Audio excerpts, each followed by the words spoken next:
es Erika Zapata, periodista y otra campesina como ustedes. Gracias por estar pendientes de nuestro contenido cada mañana. Bienvenidos a la finca de hoy. En esta ocasión los saludo desde el municipio de Santa Fe de Antioquia, ubicado más o menos a 1 hora y media de Medellín. Aquí se dedican sobre todo al cultivo de tamarindo, algunas frutas. Es un clima cálido, sin embargo hay unos productos que se adaptan a ese tipo de clima. Hay una crisis en el sector agropecuario de nuestro país por el alto precio de los fertilizantes, también por las fuertes lluvias. Los campesinos están implementando todo tipo de estrategias para salir adelante. Por ejemplo, aquí en el departamento de Antioquia, en el municipio de Amagá, se dañaron 200 cultivos de todo tipo de productos. Los campesinos se quedaron desempleados y las alcaldías están implementando estrategias también para ayudarles. Bienvenidos al capítulo de hoy. En el siguiente informe les contaremos cuáles son los beneficios de las cercas vivas en las explotaciones bovinas. Esto sirve para delimitar los potreros y generar sombra. Todos los detalles en la finca de hoy. En el siguiente informe les contaremos sobre unos cruces que se están realizando en unas explotaciones bovinas. La idea es convertirlos en razas. Trae muchos beneficios para una explotación, para la productividad y la rentabilidad. ¿Cuáles son los detalles y las características de estos animales? Ya las sabrán. En el siguiente informe del departamento de Cundinamarca les vamos a contar la historia de una productora que con una sola vaca e implementando la inseminación artificial aumentó el número de animales en su hato y está generando una buena producción lechera. ¿De qué se trata? ¿Cuáles son los detalles y el paso a paso de esta experiencia? Ya lo sabrán en la finca de hoy. Información, experiencias e innovación. Acompáñenos en este recorrido agropecuario por Colombia.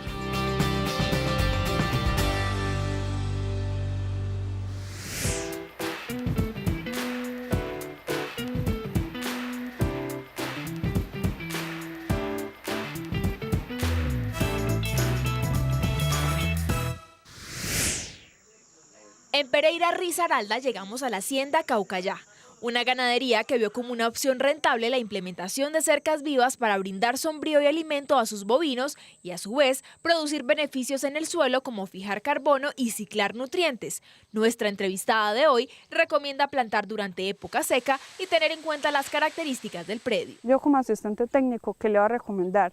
Si lo vamos a hacer con árboles, digamos que vamos a tener mayor diversidad, vamos a tener, a futuro puede haber un flujo de caja si el ganadero lo desea, pero principalmente yo le buscaría la objetividad que tenga dentro del predio. Entonces, yo no le puedo meter por los ojos al ganadero que lo haga con árboles si vemos que va a ser mucho más eficiente hacerlo con estacas. Y si vemos que tenemos la disponibilidad del material en la finca, entonces es apostarle a lo que sea más objetivo para el ganadero. Independientemente de si sean árboles o sean estacas, lo que buscamos es implementar la cerca viva. Aquí hay aproximadamente 12 kilómetros sembrados con cerca viva de diferentes especies separadas por 3 o 5 centímetros de distancia, entre las que se destacan forrajes como el botón de oro y el matarratón, que sirven como una gran alternativa nutricional para los bovinos gracias a su alto valor de proteína. Además, estas especies permiten conectar los corredores del predio. Lo que hace es que aves migratorias o ciertos insectos o ciertas especies de la zona que son de corto vuelo puedan, digamos, posarse dentro de estas cercas y aumentar, digamos, la biodiversidad dentro de la misma zona y sobre todo unirlo respecto a los corredores de conectividad. Las cercas vivas pueden ser clasificadas como simples o multiestratos. Las simples se caracterizan por tener 2 especies de una altura similar y las multiestratos más de 2 especies de diferentes tamaños. En esta ganadería predominan las multiestratos ya que le permiten al ganadero aumentar la conectividad del paisaje y usarlas para diferentes fines, ya sean medicinales, ornamentales o nutricionales. En Caucayá también se han implementado cercas vivas en las que tratamos de tener varios niveles. Entre estas la que se muestra acá, que es con botón de oro, que es un forraje que tiene un gran porcentaje proteico para alimentación al ganado y se manejan, digamos que por eso lo llamamos multiextracto porque tenemos los 3 niveles, pasto, botón de oro y el nivel arbóreo. Entonces, el botón de oro, el objetivo es no solamente la alimentación al ganado, sino también como todo el manejo biológico que se va a dar dentro de esa área. Debido a su larga vida útil, el establecimiento de cercas vivas representa para el ganadero una mayor rentabilidad en comparación con la implementación de cercas muertas, pues mientras que una cerca muerta puede tener un costo de 5 millones de pesos por kilómetro, una viva puede costar 2,5 millones. Sin embargo, este costo puede variar y reducirse si la finca cuenta con las semillas. Bueno, si vamos a hacer la comparación versus una cerca viva muerta, una cerca viva, hablamos en que son, la cerca viva se va, dependiendo del material que se esté usando, 2 años máximo habría que reemplazarla de nuevo, partiendo pues de que es el primer beneficio económico. Con una cerca viva no vamos a tener que volverla a reemplazar después de que ya nos quede totalmente implementada, además de todos los beneficios ambientales y de alimentación al ganado. Digamos que implementar una cerca viva versus una cerca muerta nos ahorraría más o menos alrededor del 50%. ¿Por qué? Porque una cerca muerta pues tenemos postes, hay que utilizar mucho más alambre, alambre de púa o si es alambre liso, nos lleva mucho más cuerdas, ¿cierto? Digamos en eso. Aparte, digamos, en los manejos y los mantenimientos de una cerca muerta son aproximadamente cada 2 años o cada 3, lo que versus una cerca viva está alrededor, digamos, del 50% menos. ¿Por qué? Porque yo ya no tengo que cambiar la postería, porque debo de utilizar menos alambre o menos cuerdas en esa división. Si como productor desea apostarle a esta alternativa en su hato, antes de establecer las cercas defina si quiere hacerlo mediante estacas o a través de la siembra de árboles provenientes de viveros. Analice su suelo y seleccione las especies que le traigan mayor beneficio a sus animales.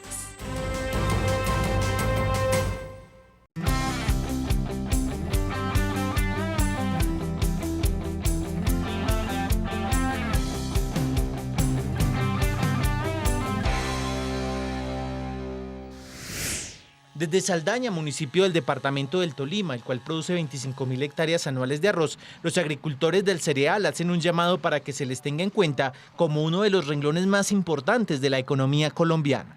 Somos 2,5 millones de colombianos que dependemos de una u otra manera del cultivo del arroz, que se explota en 21 departamentos y en 211 municipios.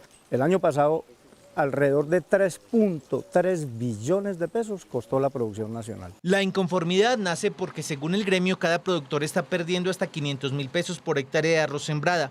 Mientras para el consumidor el precio sube anualmente de acuerdo con el índice de precios, los recursos que los agricultores perciben por cosecha no incrementan desde hace 14 años, de acuerdo con sus cálculos. El año inmediatamente anterior vendimos a precios inferiores a los que, para tomar como ejemplo, en el año 2004 vendimos arroz superior al precio que hoy en día estamos vendiendo, lo que da que a precios constantes ese precio es bastante bajo, lo que ha generado que los costos de producción, que son crecientes año tras año, los ingresos bajan y tengamos pérdidas como las que ocurrieron el año pasado, cercanas al orden de 300.000 millones de pesos en el sector colombiano. Agrava la situación, según ellos, las políticas en términos gubernamentales, con programas tan específicos como Colombia Siembra, donde se incrementó la producción, pero no se establecieron estrategias de comercialización. Fue así, como en un periodo de 2 años a 3 años,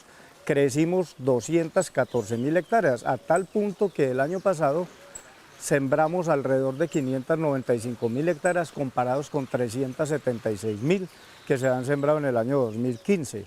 Eso ocasionó que haya una sobreoferta del grano y el precio se deprimió. El año pasado alrededor de 3.300.000 toneladas de arroz paddy verde, que es nuestro producto, fue lo que se produjo en el país. Queremos que las áreas de siembra se bajen, por encima de muchos criterios, pero lo que queremos allí es que no haya una oferta tan grande del grano que obligue a que el precio se baje. Ante tal panorama, la solicitud de nuestro entrevistado, que además es ingeniero agrónomo, es una regulación de precios que sea fijada directamente por el gobierno nacional. Lo que uno se da cuenta en los supermercados es que ese precio de nosotros sí baja, pero el precio al consumidor no genera la misma proporción de lo que a nosotros nos bajó. El año inmediatamente anterior, el precio del arroz paddy bajó el 18%. pero en ningún momento tuvimos mermas en el precio al consumidor de igual naturaleza. Otro factor que ha desestabilizado la economía de los arroceros es la entrada en vigor de los tratados de libre comercio con países como Estados Unidos, el cual sugiere trabajar acorde a precios internacionales. El año inmediatamente anterior se finalizó el periodo de gracia, de tal manera que a partir del 2018 empieza la desgravación del arancel, es decir, el producto llega proveniente de los Estados Unidos cada año mucho más bajo hasta que en el año 2029 desaparece el arancel y los volúmenes son crecientes del orden del 4.5% anual. Similar sucede con el Tratado de Libre Comercio con Ecuador, cuya limitación en cantidad de importación desaparece en 2026 y además no tiene pago arancelario debido a que ambos países hacen parte de la Comunidad Andina de Naciones. El cambiante clima y bacterias como la Burkholderia glume, que afecta especialmente el llenado del grano después de la etapa de floración, tampoco benefician mucho a los arroceros.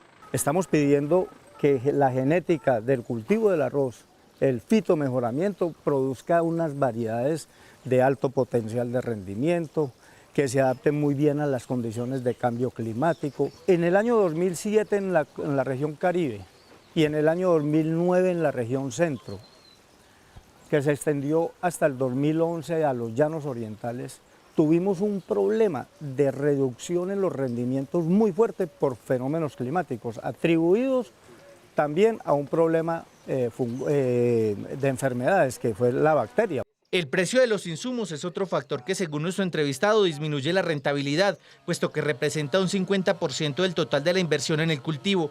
Particularmente, los arroceros sostienen estar invirtiendo en tecnificación con la adecuación de terrenos con tecnología GPS y láser, uso de semillas certificadas, ahorro de agua, incremento de calidad del grano y reducción de costos de producción para poder competir con los mercados internacionales.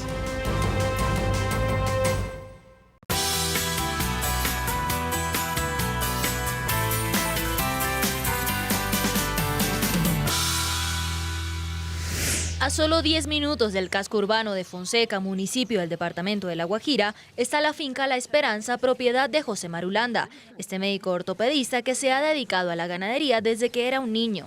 El negocio comenzó manejando ejemplares cebuinos, pero en busca de rentabilidad quiso iniciar con la producción lechera para el mantenimiento de la finca, un propósito que al principio resultó en varios intentos fallidos. Comencé a implementar meter un poquito de ganado lechero, con cruces de Holstein. Entonces teníamos problemas, días abiertos, pocas preñeces y por otro lado ganado muy delicado en los veranos prolongados, muy sensibles a la anaplasmosis y aquí en este sector la anaplasmosis por la garrapata es un problema muy serio. A través de cursos y cosas comencé a ver la viabilidad y la importancia de los criollos. Principalmente se pensó en tener Artón del Valle para empezar a cruzarlo, pero lo que realmente quería este ganadero era una mezcla entre Artón con un cebuino más un Holstein. Realizar los cruces correspondientes para llegar a un producto genético como el deseado le demoraría casi 30 años, por lo que a solo 45 kilómetros de su finca encontró en el estado Zulia, en Venezuela, un proyecto encargado de comercializar el semen de un trihíbrido denominado JR, un ejemplar que cumplía exactamente con lo que estaba buscando. Encontré eso, Holstein rojo, Brahman rojo y criollo limonero. El criollo limonero es un animal muy parecido al Artón del Valle, la única diferencia tal vez es en la talla, es un poco más bajo, pero las producciones son iguales, la resistencia y está adaptado a este medio, porque lo tenemos aquí en este mismo hábitat. Entonces, por eso decidí y comencé trayendo semen de animales de Holstein rojo, Brahman rojo y criollo, que algunos son media sangre Holstein, 3/4 Brahman rojo y 1/4 limonero. Producciones de leche de hasta 18 litros en las primeras lactancias, la capacidad de soportar altas temperaturas climáticas y la tolerancia a enfermedades como anaplasmosis son otra de las ventajas del trihíbrido JR. En la finca también se manejan ejemplares con una combinación inversa. Para los bovinos que son más taurinos, se les cruza con media sangre limonero, 3/4 Brahman y 1/4 de Holstein, para obtener animales más rústicos. Aunque la explotación es una pequeña producción, hoy en día ya tienen la segunda generación en 3/4 JR. Tenemos algunas que han punteado inclusive con 20 litros en los primeros 2 meses de lactancia y después ellos disminuyen y terminamos con una producción final que se nos ha elevado un promedio aproximadamente de 8 litros por lactancia, que en este medio es excelente. Yo tuve la oportunidad de ver registros de animales criollos limoneros, vi registros de 18, de 17, de 20 años inclusive, y animales en producción. Los más bajos niveles en un ordeño que ha presentado una hembra JR han sido entre los 4 y 5 litros. De las 3 líneas genéticas combinadas en el trihíbrido, el Holstein les aporta buena producción de leche. Y aunque no en las mismas cantidades, el criollo también tiene un aporte lechero, además de rusticidad y adaptación, pues son animales que en la historia han permanecido en el trópico por más de 400 años. El Brahman, por su parte, les aporta corpulencia para así tener el doble propósito y contrarrestar el bajo tamaño que daría el criollo. No son todos puros, porque son hijos de vacas nuestras, por eso no está uniforme el color, pero finalmente ellos terminan de un color rojo y entre rojo y blanco por el Holstein. Su transmisibilidad es estable y para ya considerarlo una raza. Ya tienen, en estos momentos deben tener alrededor de 38 años de estar en el trabajo en coordinación con la Universidad del Zulia, que es quien hace ese trabajo. Aunque aún es considerado un cruce, en universidades estadounidenses actualmente se encuentran realizando análisis para proponerlo como una raza bovina. Los animales JR son bovinos que al momento del nacimiento son pequeños, pero al final de su desarrollo se presentan con una talla media, no tan grandes como un Holstein o un Brahman, pero tampoco de talla baja como los criollos. Para nuestro medio esto sería un experimento que está haciendo aquí, porque no conozco aquí en Colombia o en La Guajira otra propiedad que tenga este cruce. Entonces yo creo que es un experimento interesante. Estas vacas que estamos viendo, novillas en primer parto de 16, 18 litros de leche, eso no es fácil conseguirlo. Longevidad, buenas producciones para el trópico alto, animales rojos y de pelaje corto que no se verán afectados por el sol y la capacidad de conversión alimenticia en carne y leche. Eso es lo conseguido en esta finca con estos ejemplares, alcanzando así el propósito inicial, hacer rentable la explotación ganadera, obteniendo los suficientes ingresos para su propia manutención y la ganancia del productor. La trivia del campo. Conviértete en un experto con la finca de hoy. Pregunta: ¿qué animal no bebe agua en movimiento? A. La vaca. B. La cabra. C. La oveja. Piénsalo bien y descubrirás la respuesta correcta.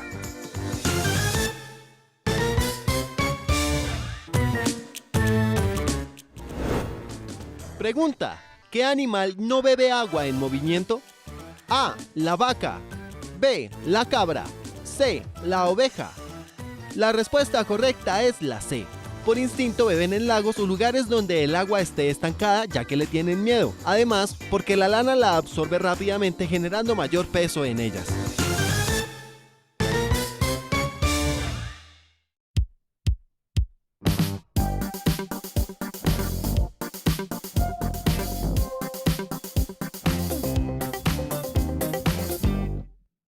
Saber si inclinarse por toretes o por novillos es una decisión que desde que inicia el negocio de la ceba debe planificar, ya que de esta selección dependerá en gran parte la productividad y rentabilidad de su hato. En la hacienda Caucayá, ubicada en el municipio de Pereira, optaron por los toretes, ya que estos animales, a diferencia de los novillos, tienen testículos y no se les realiza ninguna castración, lo que le evita al productor retrasos en la producción de carne y le permite tener animales enteros. Vimos la gran ventaja de que el toro requería menos manejo inicialmente, porque evitábamos la castrada de los novillos. Normalmente perdíamos entre un mes y medio de la ceba en ese momento, y ya que teníamos ese mercado tomamos la opción. Entre las principales ventajas que tiene el torete es que gana mucho más peso que el novillo. Esto significa que las empresas que sacrifican ganado obtienen un mayor número de kilos por cada individuo, por lo que la unidad de kilo de carne le sale un poco más económica. Asimismo, en la hacienda Caucayá, al pasarse a la ceba de toretes, han obtenido una ganancia de aproximadamente 50 y 60 gramos día de lo que tenían con los novillos. Otra gran ventaja que encontramos en el torete es que no acumula tanta grasa. Entonces analizábamos las cifras de desperdicio de sebo en el ganado y encontrábamos que un novillo bien cebado nos podía dar del orden de hasta 30 libras de grasa y sebo, y el torete solo nos produce alrededor de unas 15 libras. Entonces también el rendimiento de carne magra era muy superior. Las crías que monitorean normalmente en esta ganadería son de raza blanco orejinegro puro y en cruce con raza cebú. Gracias a esta genética aquí garantizan excelente calidad de carne, más energía durante la ceba y un mejor marmoreo. Para nuestro entrevistado es muy importante darle un buen manejo a los animales durante la cría para levantarlos con buenos forrajes y unos previos planes de alimentación. Ese torete es un poco más exigente en energía, requiere mantener oferta de forraje durante todo el año, porque como dicen, pues, como se dice en el argot ganadero, un torete si se me queda sin comida se me palanquea. Ya es muy difícil volver a restaurar ese torete y volverlo al punto donde iba. En esta ganadería por su ubicación no hacen levante, sino que compran los toretes de ceba de más de 300 kilos y los llevan a un peso de 520 y 540 kilos dependiendo de su genética. Nuestro entrevistado recomienda medir los rendimientos de los animales por hectárea para percibir mejor los resultados. En este hato producen de 250 a 260 kilos de carne por hectárea. Entonces hay sectores de la finca que pueden cargar del orden de 1000 kilogramos por hectárea. Hay sectores de la finca que cargan 800 kilos por hectárea y sectores de la finca que son más inclinados y de pronto en punteros, en pastos punteros, que nos cargan del orden de 650 kilos por hectárea. Para medir rendimientos en esta producción tienen la lógica de que con una buena ganancia individual acoplada a una buena carga durante el año es posible obtener en cada hectárea al menos el 50% de lo que carga. Este zootecnista nos explica. Un área que me cargue 1000 kilos de novillo por hectárea a través del año me debe producir al menos 500 kilos de carne por hectárea. Entonces, si mi ganancia de peso es buena, estoy por encima del 50% producido. Si mi ganancia individual es mala, normalmente produzco entre el 40 y el 50%.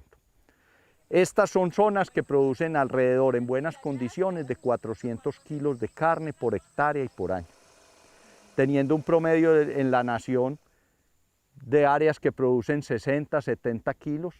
Y hay fincas muy líderes, fincas muy buenas que no nos las afectan ni el verano ni el invierno, donde ya podemos estar del orden de 600 kilos de carne producida por hectárea en la ceba.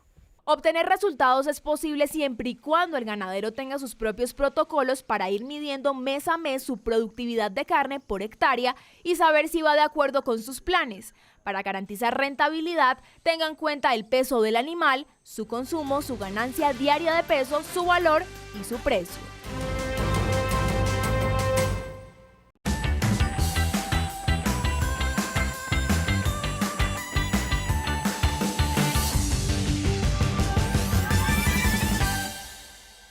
Cuando los ganaderos de esta finca obtienen una nueva cría de sus vacas lecheras y la clasifican como apta para convertirse en hembra de reemplazo, prosiguen a hacer un manejo muy cuidadoso con ella, sobre todo en el aspecto nutricional. A este animal se le deja 3 días con su madre para que obtenga todo el calostro necesario y adquirir su inmunidad. Después de los 3 días, como son vacas de alta producción, se les quita. Hacemos un destete. ¿Cómo es el primer destete? Antes de que lleguen aquí al potrero con el resto de terneras, ellas van a un tipo de salacuna, donde se van a alimentar 2 veces al día con leche de la misma madre, pero a chupo, ¿sí? 2 veces al día se le da chupo y se mantienen así los primeros 15-20 días. Su dieta líquida durante esas primeras semanas es de 2 biberones de leche al día, uno en la mañana y otro en la tarde, suministrándoles acorde a su tamaño. Aproximadamente 1 litro a las terneras Jersey y 1,5 litros a las Holstein en cada ingesta. Luego de que el animal sale de la salacuna, como es el caso de Venadita, esta ternera que ya tiene 3 semanas de vida se traslada al potrero con las demás, siendo un animal que ya puede sostenerse y no dejarse maltratar por sus compañeras. Llegamos, las traemos acá y ellas toman leche, se les empieza a enseñar ya a tomar leche en balde, ¿sí?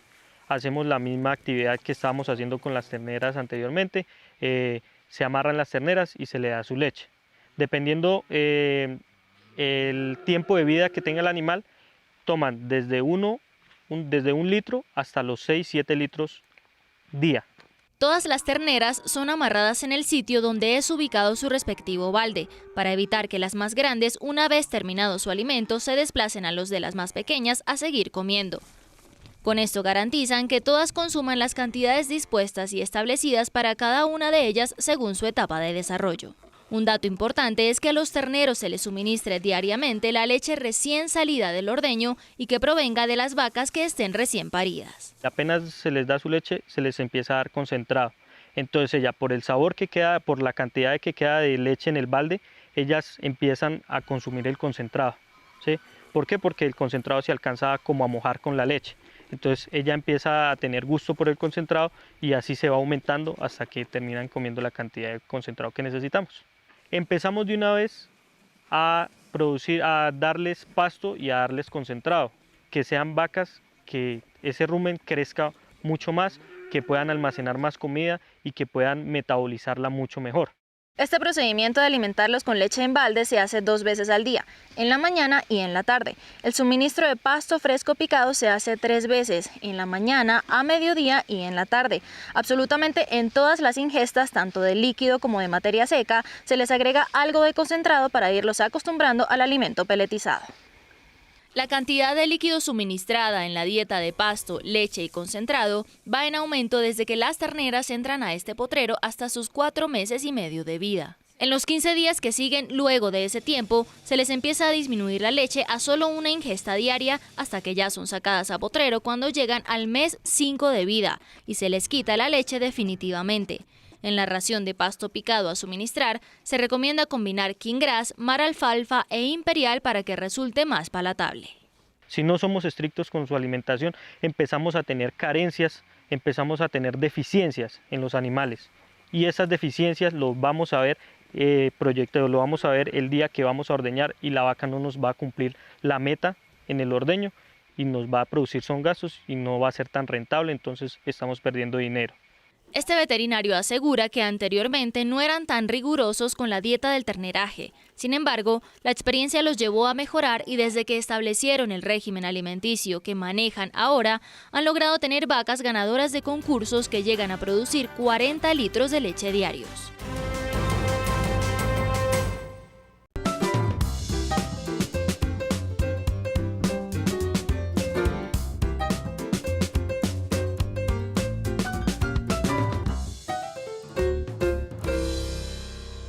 Ella es Olga Lucía Ortiz, una ganadera que con años de experiencia y con un título en técnico agropecuario ha aprendido sobre el repoblamiento genético entre razas Brahman Rojo, Montbélier y Normando. Esto con el fin de poder obtener rendimientos en leche y carne ideales para la comercialización y autoconsumo, pues asegura que con este tipo de cruces ha visto mejorías en su finca, ya que sus vacas se han mostrado más resistentes y versátiles a la hora de ser ordeñadas. Pues mis padres son del campo, son de Mercadillo. Y él me dejó esto y así fuimos comenzando. Llevo 12 años acá y aquí más que todo puse en práctica lo que había visto que él hacía y lo que poco lo aprendí en el SENA, he aprendido muchas cosas también y no había el dinero y entonces pues con eso fue que comenzamos una vaquita y ahí poco a poco con lo de la leche se fue haciendo otras cositas y ahí vamos. Aquí siempre he manejado el cruce con la Montbélier. Iniciamos con unas vaquitas normandas pequeñas y eran muy buenas de leche y las fuimos inseminando con Montbélier y me dio harto rendimiento, o sea, había buena producción de leche y carne porque son doble propósito. En menos de un cuarto de hectárea, doña Olga mantiene el ganado, alimentándolos con ensilaje, palmiste y pasto de corte, pues así se asegura que los animales lleguen a un peso superior a los 700 kilogramos y puedan soportar diferentes temperaturas, ya que los cambios bruscos del clima representan variaciones en los niveles productivos del animal, como la ganancia de peso y la producción de leche diaria. Yo me levanto, se les da su pasto, se les pone el agua, por ahí a las 2 de la tarde se les da el afrecho de maíz, la mogolla y el palmiste en líquido para que se lo tomen. Después le echo más pasto, le echan mero y sí, ese es lo del día. Esto no alcanza a ser un cuarto de hectárea. Pues tenemos una ventaja y una desventaja, acá es pantano. Entonces en el verano no nos pega tan duro la resequedad de la tierra porque de todas formas hay algo de humedad debajo del suelo. Pero en el invierno sí es complicado manejar un poquito el tema, pero hay los buenos pastos, o sea, maneja uno más o menos el pasto todo el año, pero pasto de corte. Yo me madrugo a ver los programas del campo y entonces por eso ahí aprende uno un montón. Y fuera de eso yo tengo el técnico agropecuario, que eso es una gran ventaja, más otros cursos que he hecho en el SENA de ensilajes y de otras cosas que he aprendido ahí.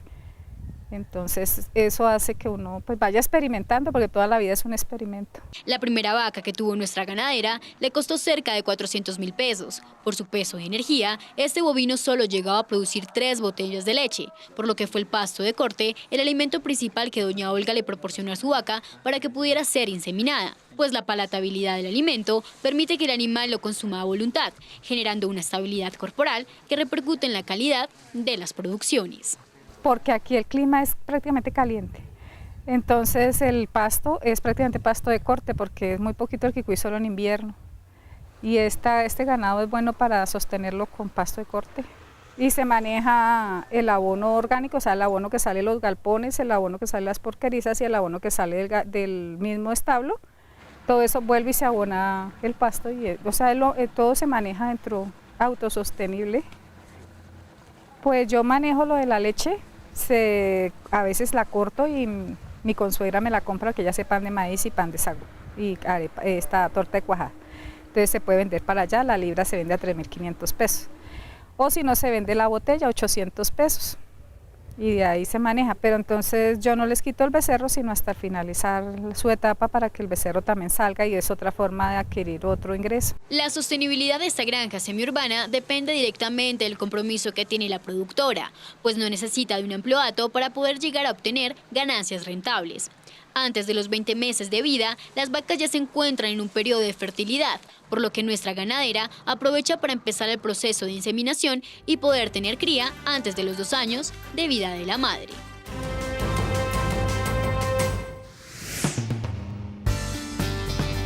Al regreso, veremos cómo es posible pasar de la ceba a la producción láctea con bovinos. Y analizaremos 6 claves que expertos en cacaocultura nos dan para generar rentabilidad. En el siguiente informe desde el departamento de Cundinamarca les vamos a contar la historia de un productor que hizo el cambio de ceba a producción lechera. ¿Por qué implementó este cambio? ¿Cuáles son los beneficios? Él dice que está generando flujo de caja diario. Ya les contamos todos los detalles. En los últimos años ha aumentado el uso, la implementación de los cultivos transgénicos en Colombia. En el siguiente informe les vamos a contar cómo usarlo o implementarlo en el caso del cultivo de maíz, todos los beneficios que esto trae y cómo se hace uso de la tecnología para todo este proceso. Todos los detalles en la finca de hoy. En el siguiente informe, un productor de cacao nos da algunas recomendaciones principales que se deben tener presentes o 6 claves en el cultivo de cacao, en su implementación. Esto teniendo en cuenta el tema de la diversificación. Continuamos con este recorrido agropecuario por Colombia.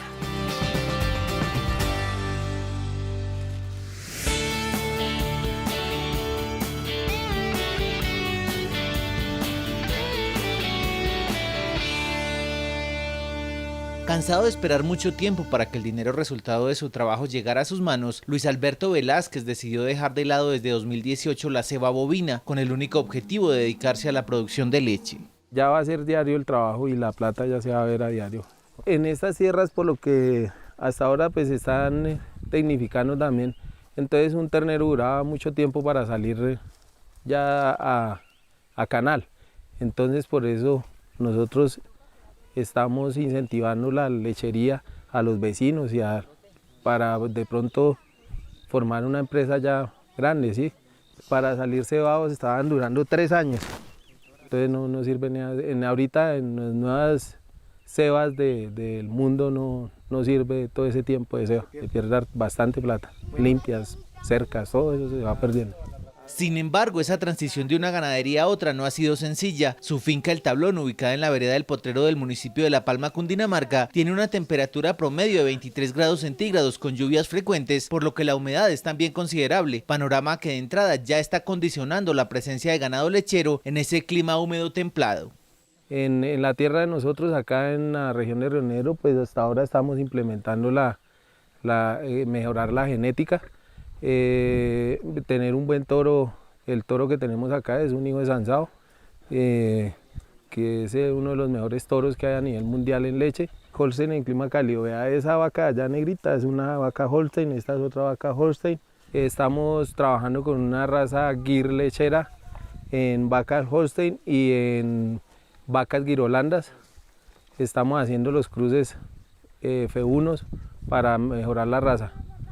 Y el objetivo es producción de leche para comercializar y para procesar. Mientras nuestro entrevistado logra construir la genética deseada, la solución ha sido ir adaptando poco a poco a los animales introducidos. Aquí las traemos de pequeñas y les hacemos el proceso de pequeñas. Se les hace el proceso con concentrado y otras vacas que producen leche, entonces se les va dando tetero y las vamos sacando adelante. La humedad llama mucho el mosquito.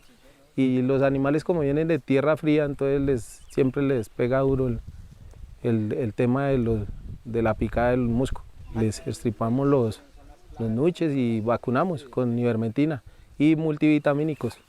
Levamisol también les colocamos. La misma topografía de la finca, caracterizada por zonas de ladera, representa otro desafío para el manejo del ganado lechero. Como todas están preñadas, pues las mantenemos aquí en estas praderas. Ya cuando están próximas a parir, entonces las atendemos en la parte de abajo. Y en la parte de abajo les hacemos todo el proceso del ordeño y ya están en sitios planos. Ante las condiciones climáticas del territorio, nuestro entrevistado debió también intervenir el entorno, buscando básicamente el bienestar animal de sus bovinas. Hay mucho potrero con botón de oro que nosotros lo hemos sembrado, porque el botón de oro tiene mucha proteína, no tumbar árboles ni nada de eso. Mantenerlas quebradas, por eso esa mata de guadua.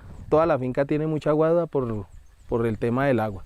Debido a las limitantes antes mencionadas, la capacidad de encarga animal de la finca también disminuyó. La meta es estabilizar una producción de 150 litros de leche diarios con 20 vacas en ordeño.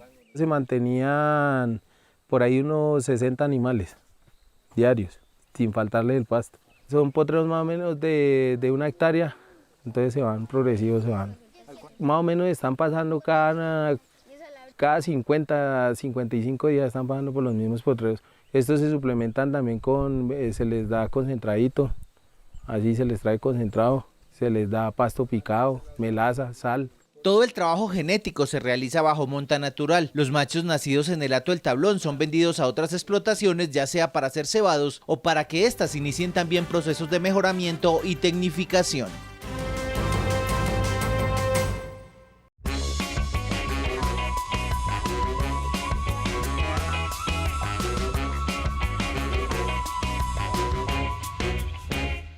Con el fin de reducir el tiempo de ceba de sus animales y aumentar fácilmente los pesos, José Raimundo Pérez, nuestro entrevistado de hoy, ideó para su ganado un concentrado especial alto en vitaminas y proteínas, capaz de engordar a sus animales en menos tiempo, con productos de fácil acceso en su región.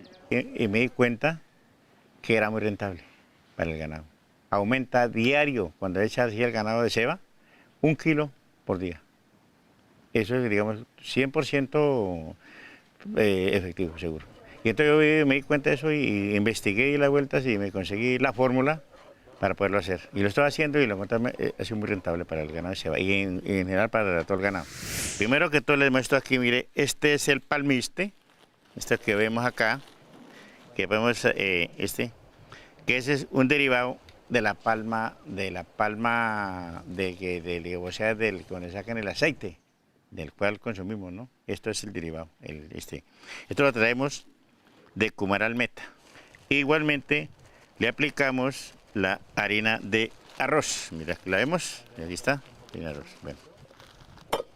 Para 1 tonelada de palmiste le echamos 3 bultos de sal, 2 bultos de melaza y 3 bultos de harina de arroz. Para una tonelada de suplemento se requieren 3 bultos de harina de arroz que tienen un precio unitario de 30.000 pesos, 20 bultos de palmiste que cuestan 14.000 pesos, 3 bultos de sal con un precio de 15.000 pesos, 3 bultos de melaza que cuestan 20.000 pesos cada uno y un galón del componente adicional que le ofrece durabilidad que tiene un precio de 10.000 pesos para un total de 485.000 pesos. Los cebadores que tienen mucha experiencia han sufrido mucho con sus ganados, con sus cebas, con todo. Por todo lado han estado, como dice, han estado investigando, han estado, por ejemplo, buscando la forma de mejorar, de ganar, digamos, ser más rentable el trabajo, ¿no? Entonces, precisamente por eso dieron a este trabajo, que era el más rentable para la ceba, hacer este concentrado.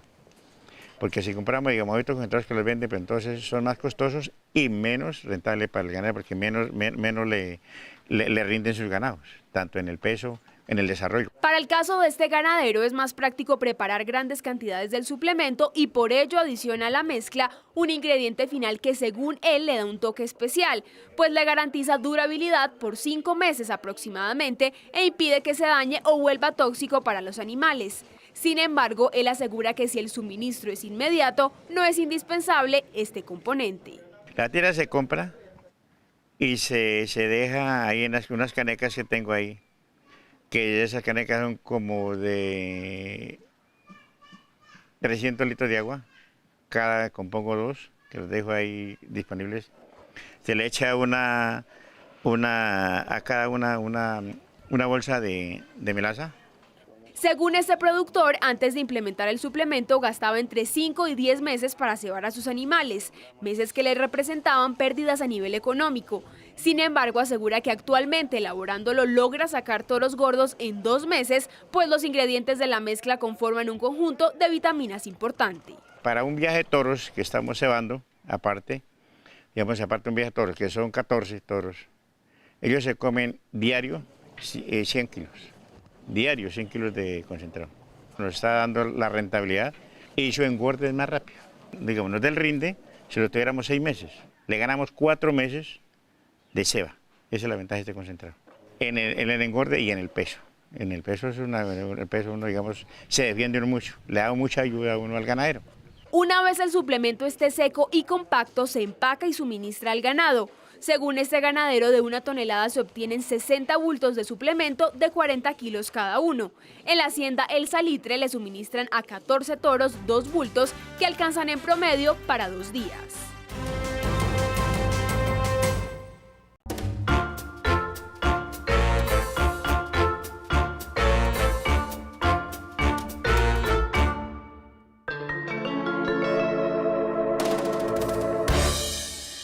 Visitamos el departamento del Tolima y allí conversamos con Mauricio Peña, quien es ingeniero agrónomo y nos habló un poco del tema del híbrido en cultivos de maíz y las clases que son manejadas, además de la tecnología que es utilizada en este procedimiento.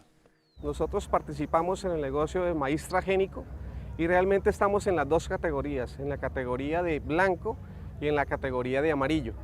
En la categoría de amarillo tenemos el 30F35, y en la categoría del blanco tenemos el 3966. Ese es el nombre que le damos a los 2 híbridos como material genético, que es el blanco 3966 y el amarillo 30F35. Ambos materiales están cargados con la tecnología, que realmente donde incursionamos en el tema de maíz transgénico, y es tecnología Leptra. La tecnología Leptra lo que hace es darle o blindar a la planta para que tenga una protección para el ataque de plagas comedoras de follaje, en esencia lepidópteros. Entonces tenemos dos híbridos de maíz que son resistentes al ataque de lepidópteros o comedores de follaje. Los lepidópteros son insectos que normalmente suelen ser voladores, como en el caso de la mariposa. Sus larvas u orugas se alimentan básicamente de vegetación, lo que las hace perjudiciales en el campo de la agricultura. Nuestro invitado nos comentó cuál es la especie más nociva en este tipo de cultivo.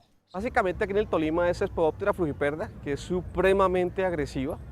Ella está atacando la planta de maíz desde que está germinando de 1 o 2 hojas, y aquí es donde la tecnología cobra importancia para la protección de las plantas en la formación de producción del agricultor. Esta plaga es de metamorfosis completa, es decir, que cumple con sus fases de embrión, larva, pupa e imago.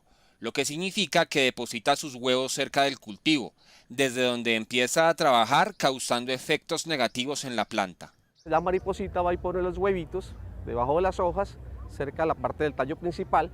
De allí eclosiona o sale la larvita pequeñita y empieza a roer y a tratar de comerse el maíz, que es supremamente palatable para ellas. Tan pronto como ingiera o raspe algo de nuestro material que trae la tecnología, inmediatamente funciona la tecnología, y es que mata la plaga.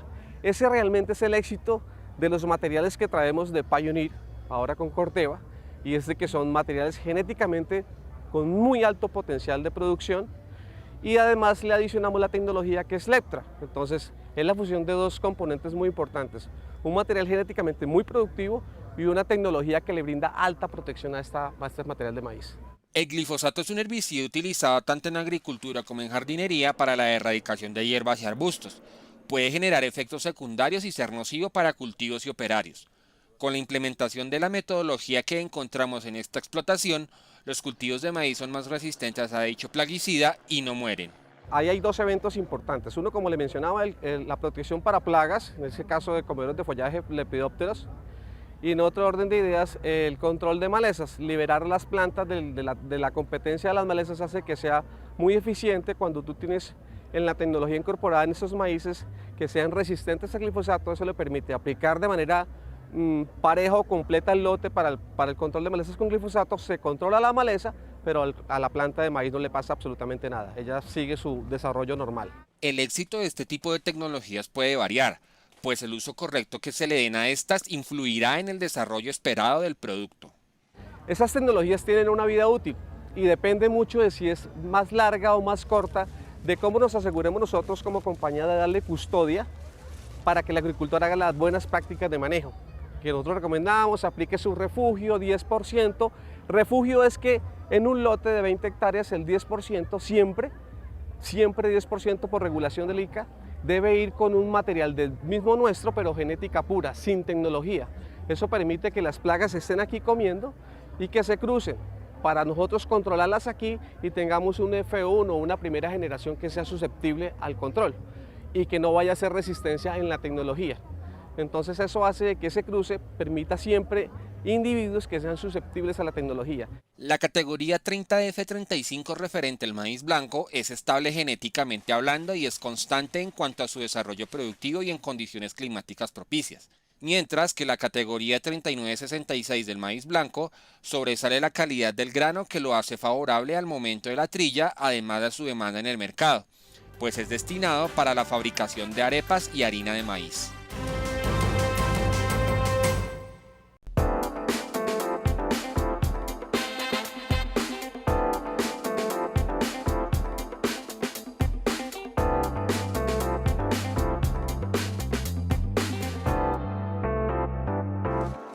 Dos picos de cosecha en diciembre y en junio y otras producciones menos abundantes durante el resto del año determinan la rentabilidad y el flujo de caja de los cacaocultores, aspectos que según el asesor técnico y el propietario de la finca El Paraíso, ubicada en el municipio de La Palma, Cundinamarca, se pueden mejorar siempre y cuando se tengan en cuenta 6 claves. La primera es conocer a profundidad el entorno donde se tiene el cultivo.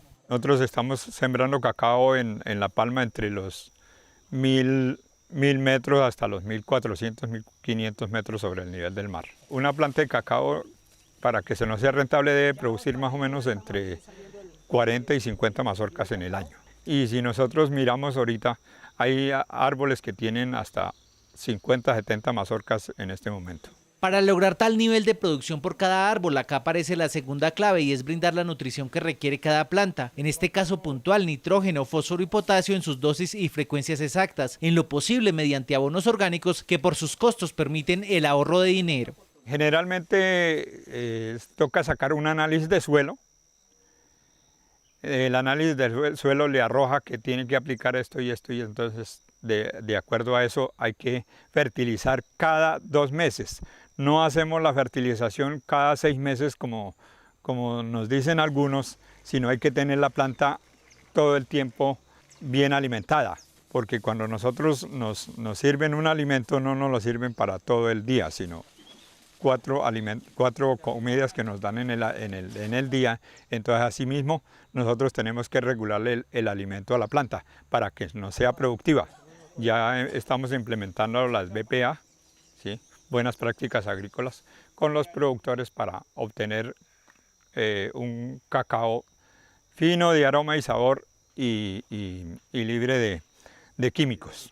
La tercera clave para desarrollar el máximo potencial productivo de la planta de cacao tiene que ver con la poda, la cual tiene efectos incluso sobre la cuarta clave, que es el control de enfermedades. Tenemos que podarlo 4 veces al año, 2 podas principales, que es febrero, marzo, abril, julio y agosto, y el resto son podas que se hacen regularmente en el transcurso del año. Eliminamos ramas que le sobren al árbol. Podamos sombríos, podamos el árbol, eliminamos plagas y enfermedades que aparecen en el cultivo. Las que nos atacan más el bolsillo es la monilia y en este momento la escoba en esta zona, que hay algunos productores que no la controlan. Las podas de control de monilia deben realizarse cada 8 días. Para el control de esta enfermedad existe también otra medida más drástica que se fundamenta en la injertación. Haciendo cambio de copa, cuando encontramos árboles susceptibles a monilia, hacemos cambio de copa con unos materiales que son tolerantes a esta enfermedad. Cambio de copa es injertar esos árboles con clones mejorados, como es el FEC2, que sacó Fede Cacao y es el más tolerante a monilia a nivel del mundo. La quinta clave para garantizar la rentabilidad del cacao tiene que ver con la diversificación. Los árboles de cacao gustan de la sombra que puede suministrarle otras plantas. El propietario de la finca El Paraíso ha sembrado incluso aguacate criollo y forestales como el cedro y la melina, todo en un modelo que apertura incluso las puertas de su predio al agroturismo. Le agrego siempre platanito, yuquita, para que ayude para la comidita. Y cítricos, mandarina, naranjitos, limoncitos, todo eso. Yo le agregué un negocito. Tengo allí una piscinita para que ayude como para uno no aguantar mucho el hambre. Con la producción yo puedo sostener el cultivo que es el cacao, ¿sí? Con la producción del maíz, del plátano y de la yuca. Me voy a sostener y voy a pagar los obreros que se me van en la limpia del cultivo del cacao. Y a la vez yo estoy haciendo las labores de toda la plantación, ¿sí? Porque cuando yo siembro cacao, siembro plátano, siembro yuca, siembro maíz, ¿sí? Y a la vez estoy haciendo todas las labores de limpia del cacao y de limpia de los otros cultivos. No menos importante está la limpieza del suelo, que consiste en eliminar arbences mínimo 4 veces al año y en retirar y dar una adecuada disposición de frutos que se caen para evitar diseminación de enfermedades.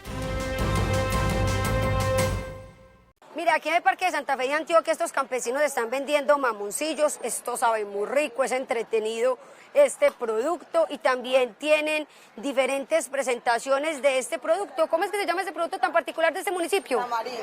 El tamarindo, mire, en todas las presentaciones sabe muy rico, como sea, con jugo, con confites o como usted lo quiera preparar o consumir. Y aunque para nosotros termine este capítulo, sabemos que para ustedes apenas inicia el día. Gracias por cultivar la tierra del país. Recuerden que las personas que están en otros países nos pueden ver a través de la señal de Caracol Internacional y ustedes a través de las redes sociales que aparecen en pantalla. Usted no solamente son los protagonistas de este programa, también del trabajo de la tierra del país. Mañana tenemos otra cita bien temprano, pero quien madruga, Dios le ayuda, y todos los días madrugamos para aprender del trabajo de nuestros campesinos. Hasta pronto.